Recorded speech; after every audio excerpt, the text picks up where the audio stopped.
پنجاب حکومت کا اپنی چھت اپنا گھر پروگرام کو مزید توسیع دینے کا فیصلہ۔ وزیر اعلیٰ مریم نواز شریف نے پنجاب کو ایک سنہرا تحفہ دیتے ہوئے صدیوں پرانی روایت جوائنٹ فیملی سسٹم کو برقرار رکھنے اور سماجی ترقی و ہم آہنگی کے فروغ کے لیے ایک انقلابی پیکج تیار کیا ہے۔ سانجھے چولہے، سانجھے ویڑے اور اپنی چھت بھی سانجھی کے تصور کے تحت حکومت پنجاب نے جوائنٹ فیملیز کو خصوصی سہولت فراہم کرنے کا فیصلہ کیا ہے۔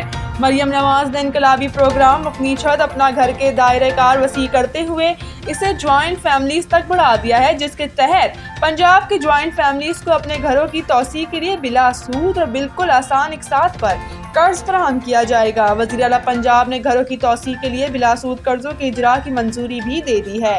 وزیر اعلیٰ پنجاب نے جون 2026 تک 1,60,000 گھر بنانے کا ہدف مقرر کر دیا ہے۔ اس کے ساتھ ہی پنجاب میں جن شہروں کے پاس اپنی زمین نہیں، انہیں زمین بھی فراہم کی جائے گی اور گھر بنانے کے لیے بلا سود اور آسان قرض بھی دیا جائے گا۔ مریم نواز نے اپنی زمین اپنا گھر کے تحت 1534 پلاٹوں کی الاٹمنٹ کی منظوری دے دی ہے۔